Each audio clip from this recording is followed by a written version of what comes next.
Hello everyone, welcome back Rawat classes channels. I hope आप लोग सब अच्छे होंगे, स्वस्थ होंगे। क्लास 9 मैथ्स का एनसीईआरटी के हमने 5 चैप्टर कंप्लीट कर दिए हैं, जिसमें चैप्टर फर्स्ट का हम आर.एस. अग्रवाल की एक्सरसाइज कर रहे हैं, जिसके 2 वीडियो मैंने ऑलरेडी अपलोड कर दी है। आप लोगों ने देखा होगा तो आपको पसंद आया होगा। यदि कोई भी प्रॉब्लम होती है तो अपने कमेंट सेक्शन में क्वेरीज को लिखिएगा, ठीक है।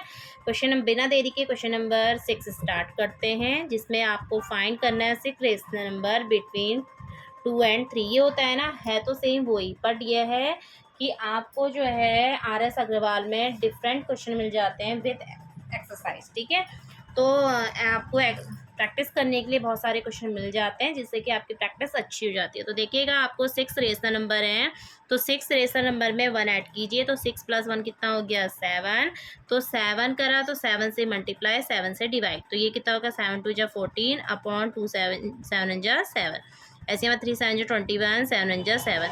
अब 14 के बीच में कितने रेशनल नंबर निकालने हैं 6, तो 6 14 के बाद क्या आएगा 15, ठीक है, 16, 17, 18, 19, 20। तो ऐसे निकालेंगे हम रेशनल नंबर और इसके अपॉन में करेंगे 7 7 7 7 7। तो ये आपकी जो है ना 15/7, 16/7, 17/7, 18/7, 19/7, 20/7। ये आपको फाइंड आउट हुए 6 रेशनल नंबर बिटवीन 2 एंड 3, ठीक है। बहुत सिंपल है। बेस देखो पूरा एनसीईआरटी, आप पहले मैं आपको वही एडवाइस करूंगी कि सबसे पहले आप एनसीईआरटी को क्लियर कीजिए, देन उसके बाद आप जाके आप फिर अगला वो स्टेप कीजिएगा, ठीक है। जो आर.एस. अग्रवाल में इसमें अदर क्वेश्चन बहुत सारे हैं, जिससे प्रैक्टिस बच्चों की अच्छी तरह हो जाती है। पहले आप एनसीईआरटी क्लियर कीजिए अपनी, ठीक है। जिसको नहीं आती है वो एनसीईआरटी कीजिए, अदरवाइज जिसको आती है वो आर.एस. अग्रवाल कीजिए। फिर उसके बाद देखिएगा question number 7, find 5 rational number between 3/5 and 2/5। तो देखो, सबसे सिंपल तरीका जो मैं तरीका अपनाती हूँ वो भी सिंपल है, या फिर आप इसे ऐसे कर दीजिए 5 में 1 ऐड कीजिए तो 6 आ जाएगा। कभी कभी फेल हो जाता है तरीका, ठीक है। तो आप क्या करेंगे 10 से मल्टीप्लाई 10 से डिवाइड, 10 से मल्टीप्लाई 10 से डिवाइड, तो 3 10 × 30, 5 10 × 50, ठीक है। ऐसे यहाँ पर 2/3 है, यहाँ भी 10 से मल्टीप्लाई 10 से डिवाइड। तो भैया सबसे बड़ी बात है कि 20/30 आ रहा है, दोनों के दोनों ये डिफरेंट आ रहे हैं। तो हम यहाँ पर लॉजिक क्या है, हम दूसरा भी लगा सकते हैं। क्या लॉजिक लगा सकते हैं कि 5 और 3 का एलसीएम लीजिए। 5 और 3 का एलसीएम कितना है 15, ठीक है। दोनों का बेस क्लियर कर लीजिए। पहले आप इसको लगाने के लिए सबसे पहले 5 और 3 का एलसीएम लीजिए, 15 आ जाएगा। तो 15 आने के बाद तब जाके दोनों का बेस, यहाँ पर क्या आ रहा है, ये 50 आ रहा है और ये 30। तो इसका कीजिए एलसीएम, यहाँ पर क्या है 5 है ना, तो 3 से मल्टीप्लाई 3 से डिवाइड, तो 3 3 × 9, 5 3 × 50। ऐसे यहाँ पर इसको 15 करने के लिए 5 से मल्टीप्लाई 5 से डिवाइड, 2 5 × 10 अपॉन 5 3 × 15। अब देखो, जब हमने ऐसा करा तो एक यहाँ पर ये दुविधा आती है कि 9 और 10 के बीच में क्या लेंगे, 9.1 या 9.2। तो ऐसे में आप क्या करेंगे, आप इसको कीजिए 10 से मल्टीप्लाई, 10 से ऊपर 10 से नीचे, ठीक है। और यहाँ पर ये हो जाएगा 90/150। ऐसे ही आप यहाँ पर कीजिए 10 × 15, 10 से मल्टीप्लाई 10 से डिवाइड, मतलब दोनों साइड मल्टीप्लाई भी हो सकते हैं, तो 100/150। इनके बीच के निकालो, 90/150, 100/150। तो 90 के बाद 91, 92, 93, 94, 95, क्योंकि आपको 95 तक ही चाहिए। तो आप बिल्कुल भी ये क्वेश्चन कट नहीं होगा, इस तरह से भी क्वेश्चन को करा सकते हैं टीचर्स, बहुत टीचर्स ऐसे करती हैं। वरना जो आपको एनसीईआरटी में मैंने पढ़ाया है कि 5 निकालने हैं तो 5 में 1 ऐड कीजिए 6, तो 6 से मल्टीप्लाई न्यूमरेटर एंड डिनोमिनेटर वे भी कर सकते हैं। और तीसरी चीज़ ये भी कर सकते हैं कि कल भी मैंने क्वेश्चन बताया था कि 5 और 3 का आप एलसीएम लीजिए पहले, तो ये एलसीएम हमारा 15 है, फिर 10 से मल्टीप्लाई 10 से न्यूमरेटर और डिनोमिनेटर में मल्टीप्लाई कीजिएगा, ठीक है।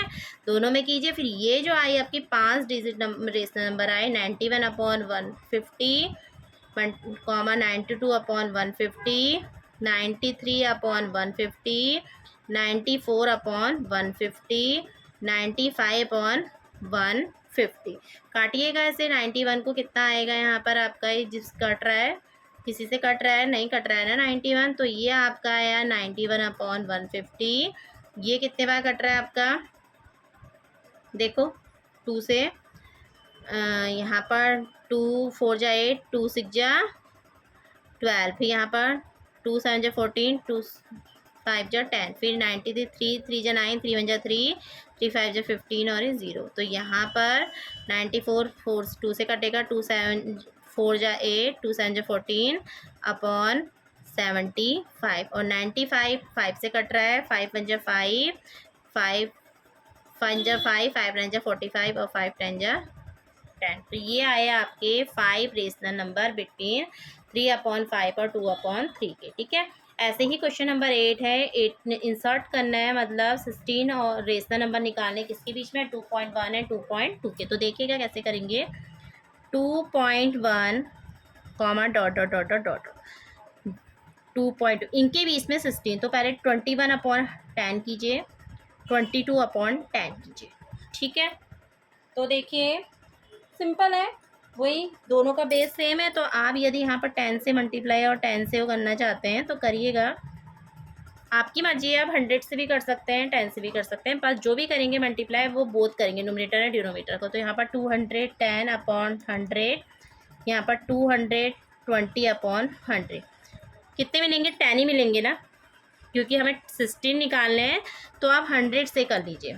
ठीक है, 16 निकालने हैं तो 100 से कीजिए, क्योंकि हम जब 10 कर रहे हैं तो 10 से मल्टीप्लाई करने पर सिर्फ इनके बीच के जो 16 रेशनल नंबर है वो नहीं निकल रहे, सिर्फ 10 निकलेंगे। अब निकल जाएंगे, देखो 2001 इतना आ गया। ठीक है, आप अपने मन से यहाँ से निकालिएगा इस तरह से, ये देखो इस तरह से आप निकाल सकते हैं। तो ये जो भी निकलेंगे यहाँ पर 16 जो इनके बीच के निकलेंगे, इस तरह से हम फाइंड आउट कर सकते हैं। आ रही बात समझ में। बाकी आपकी कंडीशन है, आप इसको ऐसे भी कर सकते हैं जैसे आपको बता रखा है एनसीईआरटी वालों ने। 2.1 यहाँ पर कितना आया 10, और इनके बीच में आया आपके 22/10। तो आपको 16 बोला है, तो 16 + 1 कितना आया 17। 17 से क्या करते हैं, 21 × 17/10 × 17। ऐसे ही यहाँ पर आपका 22 × 17/10 × 17। सेम वही होता है, बेस सेम करना होता है। ठीक है, मतलब डिनोमिनेटर पार्ट को सेम। तो ये 17 × 17 बच्चा कितना आएगा 1, 17 जो 34 और 35 अपॉन 170, कॉमा यहाँ पर 17 2 जो कितना 34 बचा 3, 72 जो 34 और 3 कितना हुआ 34 और 3 37 अपॉन 170। बस इनके बीच के निकालिए, आपको 60 निकल जाएंगे। तो 356/170, 357/170। आंसर सब सही है, ये भी सही है, ये भी सही। एग्जामिनर नहीं कट कर सकता कुछ भी। ठीक है, क्योंकि मैथड मैथ्स की एक नहीं होती है, बहुत सारी निकल सकते हैं इनके बीच में। तो 1 ये आया, मैं कुछ ही निकालती हूँ, आप बाकी निकाल लीजिएगा।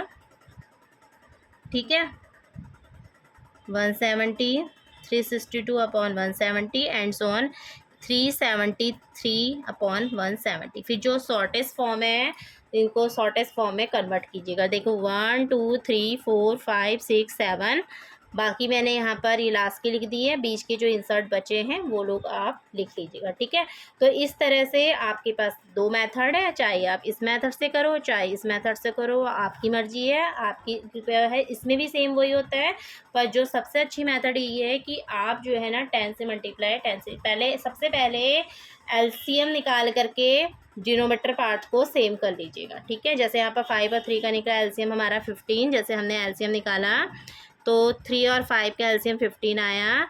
तो हमने यहाँ पर 15 करने के लिए कितने से मल्टीप्लाई करी 3 से, 3 से न्यूमरेटर में 3 से डिनोमिनेटर में, दोनों में न्यूमरेटर एंड डिनोमिनेटर में। ऐसे यहाँ पर 3 है तो इसको 15 करने के लिए न्यूमरेटर और डिनोमिनेटर में हमने किससे करी 5 से। तो ये हो गया 9/15 10/15।